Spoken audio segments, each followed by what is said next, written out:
Hai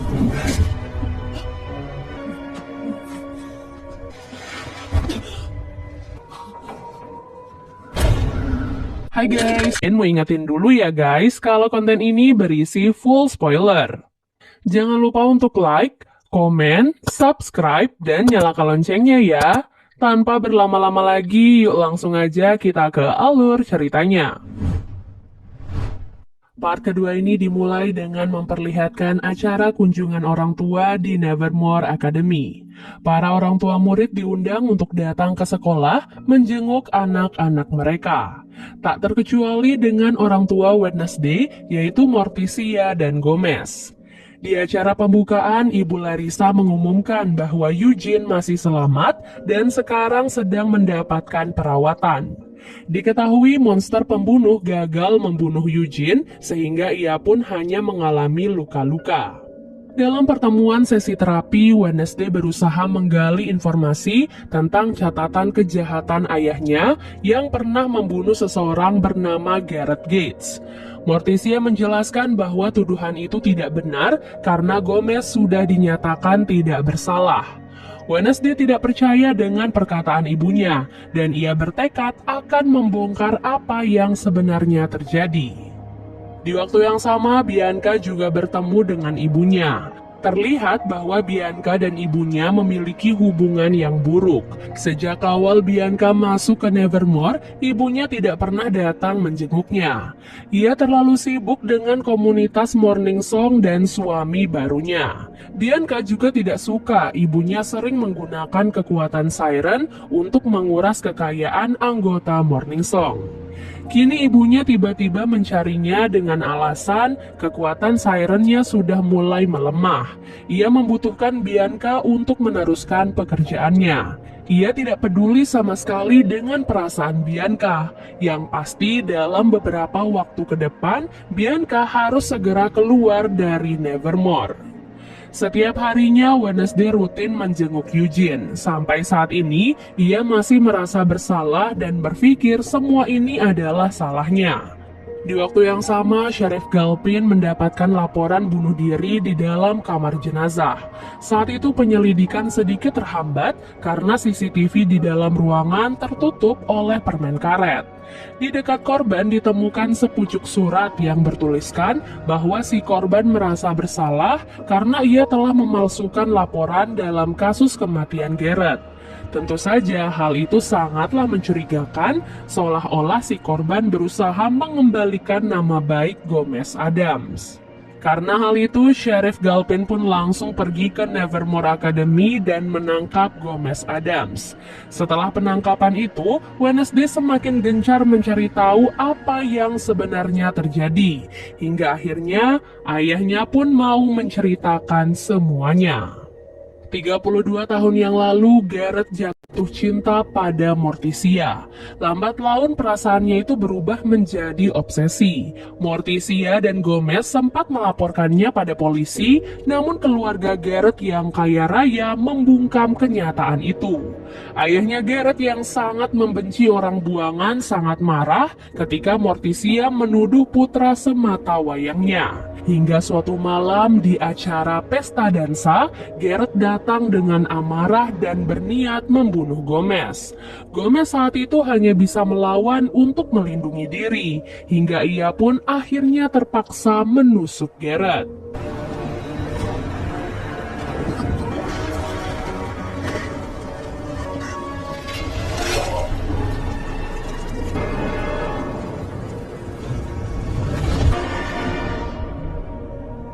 Namun gerak-gerik ayahnya membuat Wednesday masih belum yakin, jadi ia pun menemui sang ibu untuk memastikan kebenarannya. Ternyata malam itu bukan Gomez yang menusuk Gareth, melainkan Morticia. Malam itu ia bersaksi melihat Gareth sangat berbeda. Tubuhnya dikuasai amarah dengan tatapan tajam dan mulutnya sampai berbusa. Hal itulah yang membuat Morticia akhirnya terpaksa menusuk Gareth. Gomez yang melihat hal itu tidak ingin Morticia dihukum, jadi ia pun mengambil pedang itu dan menyuruh Morticia untuk segera pergi. Setelah mendengar keseluruhan ceritanya, Wednesday langsung menyadari sesuatu. Ia dan ibunya kemudian menggali kuburan Garrett untuk memastikan dugaan mereka.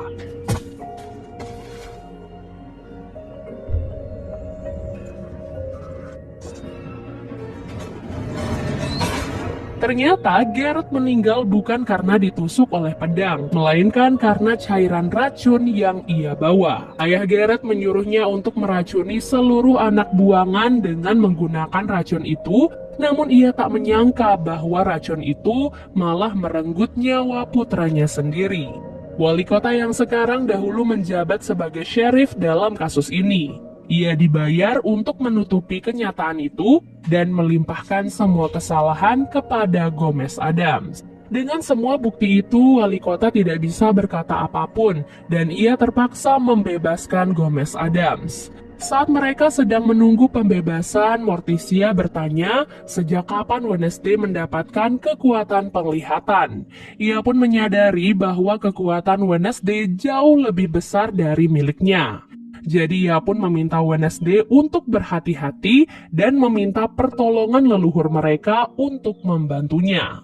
Sudah selesai masalah keluarganya, kini Wednesday kembali mencari tahu tentang rahasia di balik kematian Rowan dan monster pembunuh. Saat ia sedang menginterogasi Ibu Larissa, mereka tiba-tiba dikejutkan dengan adanya tulisan api Fire Will Rain atau hujan api akan turun. Di saat tengah malam, Enid membawa Wednesday ke makam Cragston. Ia dan teman-temannya ternyata sudah menyiapkan kejutan ulang tahun untuk Wednesday. Namun siapa sangka Wednesday malah tidak memperdulikan teman-temannya. Ia terlalu sibuk dengan penyelidikan tentang tulisan hujan api yang ia temukan di tempat itu. Saat Wednesday menyentuh tulisan itu, ia pun mendapatkan penglihatan bertemu dengan Goody. Goody menunjukkan sebuah gerbang yang merupakan petunjuk untuk Wednesday. Keesokan harinya, Wednesday mendapatkan hadiah dari ayah dan ibunya berupa mayat tupai dan sebuah syal rajut berwarna hitam dari Enid. That's not all I like about that.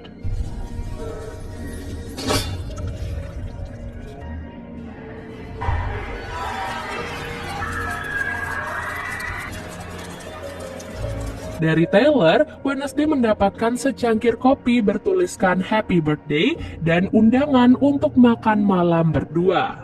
Sayangnya, Wednesday menolak karena ia saat itu sedang sangat sibuk. Pada malam harinya, Wednesday menemui Xavier untuk bertanya tentang gerbang. Tak disangka, Xavier juga pernah melihat gerbang yang sama di dalam mimpinya. Dan kebetulan, ia tahu di mana gerbang itu. Ternyata gerbang itu adalah gerbang rumah lama keluarga Garrett Gate. Wednesday pun mendatangi rumah itu dan menemukan wali kota keluar dari sana.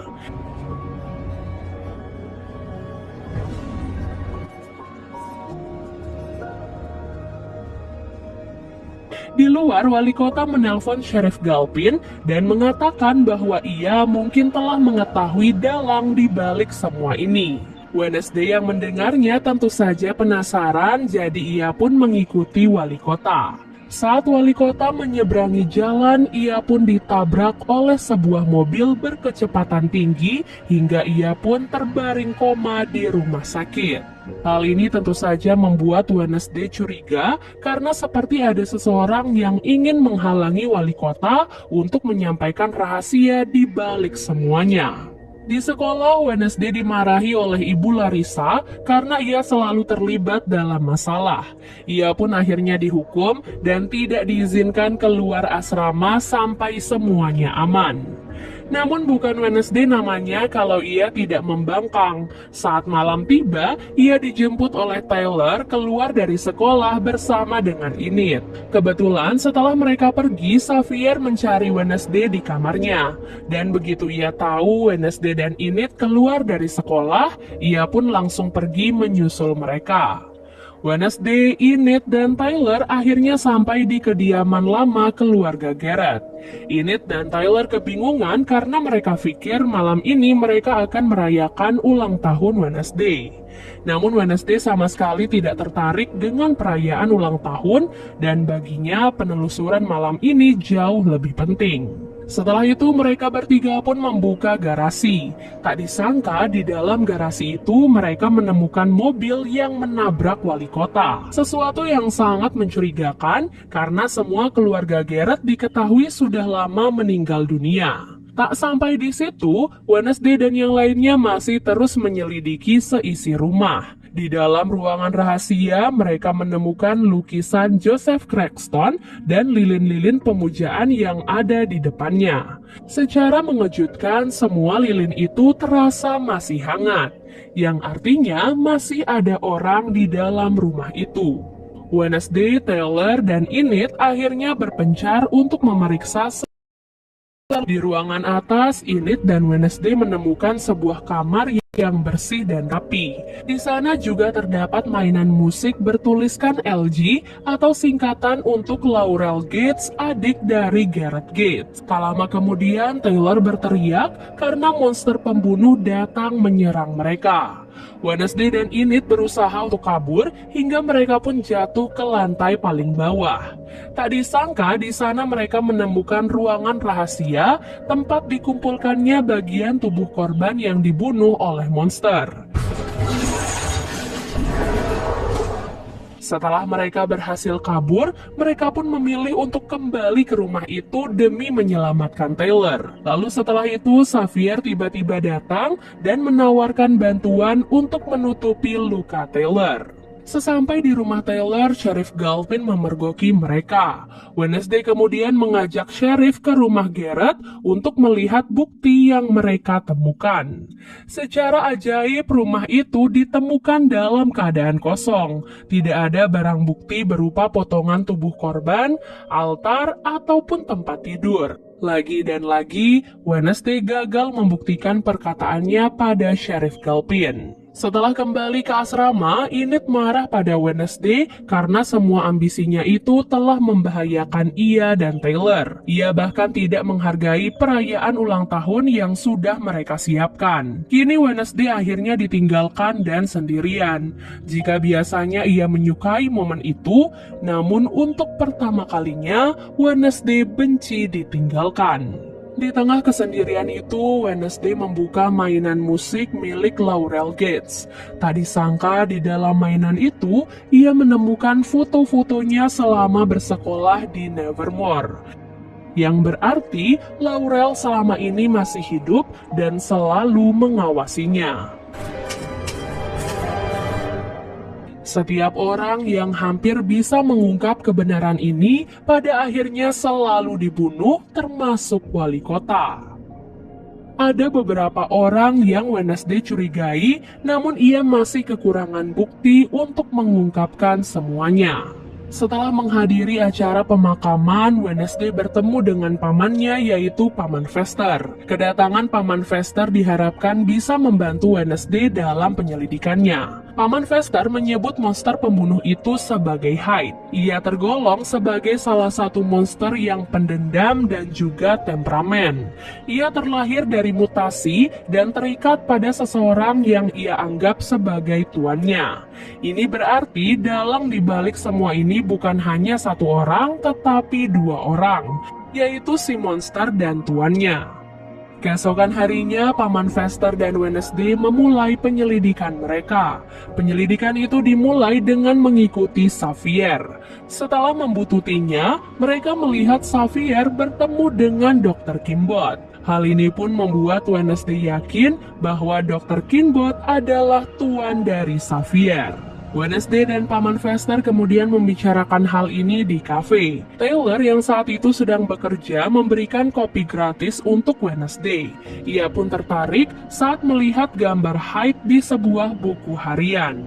Taylor kemudian menagih janji kencan mereka dan akan menemui Wednesday nanti malam di makam Cranston. Malam harinya, Taylor menyambut Wednesday dengan bunga mawar hitam. Di sana, ia ternyata sudah menyiapkan tempat khusus untuk mereka berdua. Di malam itu pula, Taylor akhirnya mengungkapkan perasaannya pada Wednesday. Setelah kembali ke asrama, Wednesday terkejut melihat kamarnya sangat berantakan. Ia menyadari seseorang telah menyerang Fink dan mencuri buku harian mereka. Wednesday dengan cepat membawa Thing ke Paman Vester, dan setelah ia distrum beberapa kali, Thing akhirnya berhasil diselamatkan. Apa yang terjadi pada Thing membuat Wednesday sangat marah. Ia bersumpah akan menyerang siapapun yang berani melakukan hal ini pada Thing. Setelah itu, Wednesday juga memberitahu Paman Vester bahwa Sheriff Galpin saat ini sedang mengincarnya. Jadi akan lebih baik bagi Paman Vester untuk pergi dari wilayah tersebut. Paman Vester kemudian berkata bahwa ia akan menjaga Thing malam ini dan akan pergi besok pagi.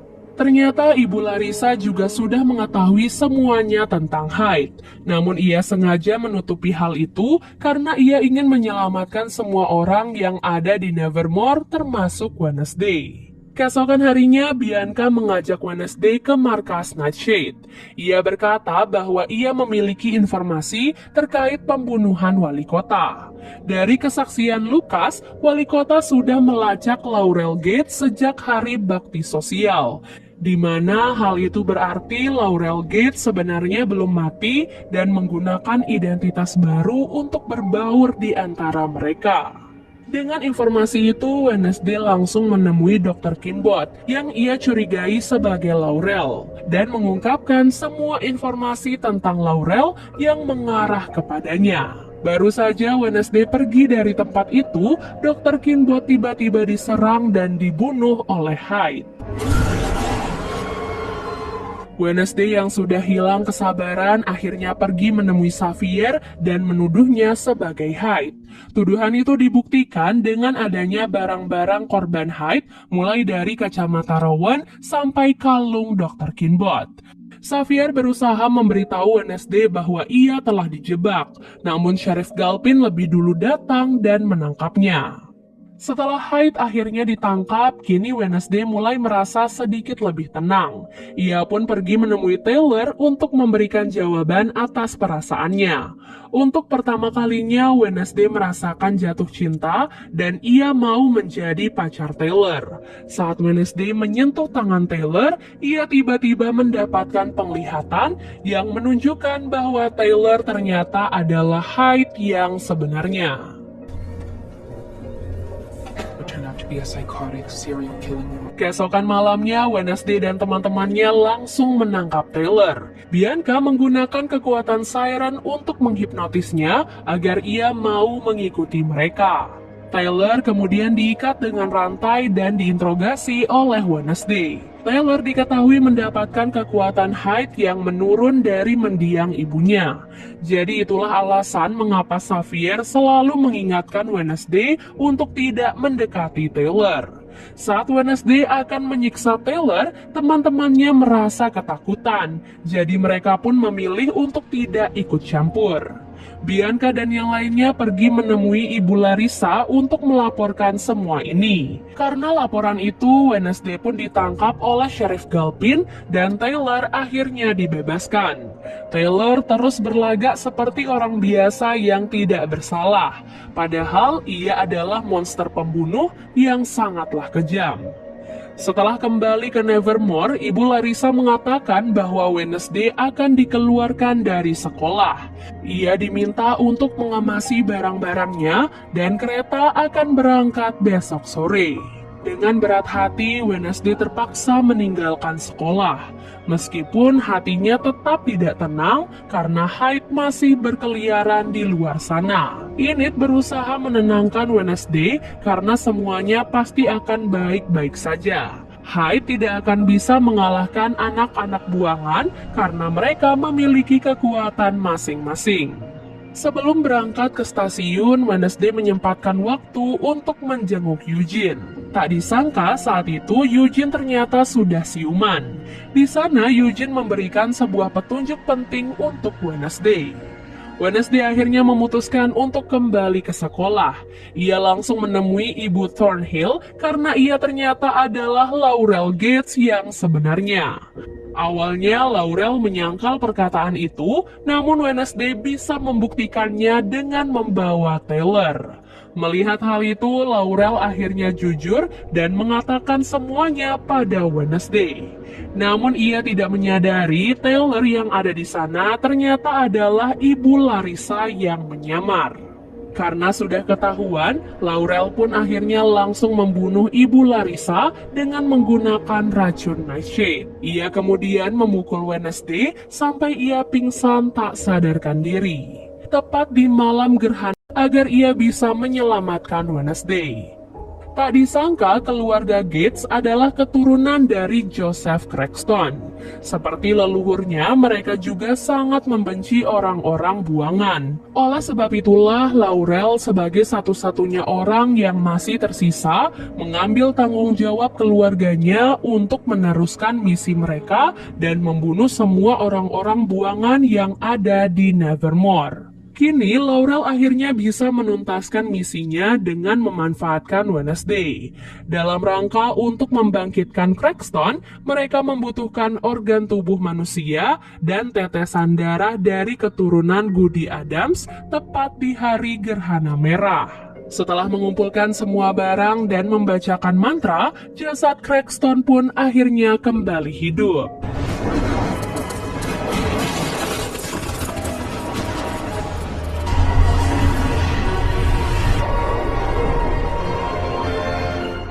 Cranston lalu membunuh Wednesday dan pergi ke sekolah Nevermore bersama Laurel.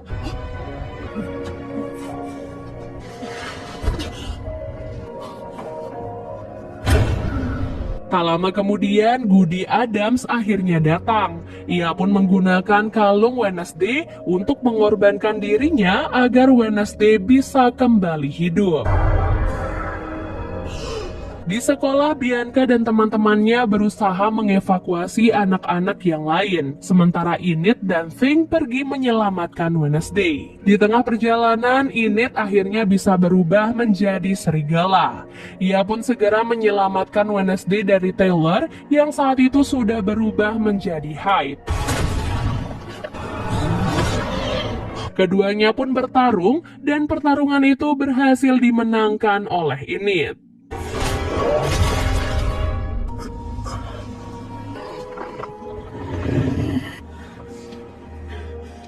Sesampai di sekolah, Wednesday langsung berhadapan dengan Cranston.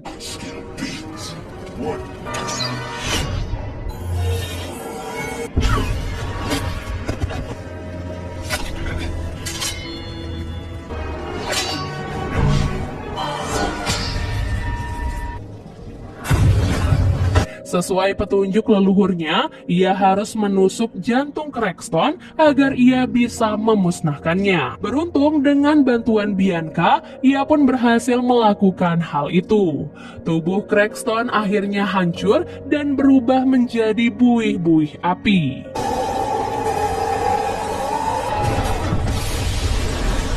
Tak lama kemudian, Laurel pun datang sambil menodongkan pistol ke arah Wednesday. Namun sebelum hal itu terjadi, Eugene datang membawa semua lebahnya untuk menyerbu Laurel. Setelah semua kejadian itu, Taylor akhirnya ditangkap oleh pihak kepolisian dan anak-anak buangan kembali menjalani kehidupan mereka seperti biasa.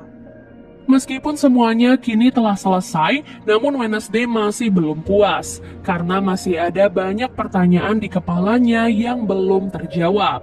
Dan film pun akhirnya selesai. Welcome to the 21st century, Adams.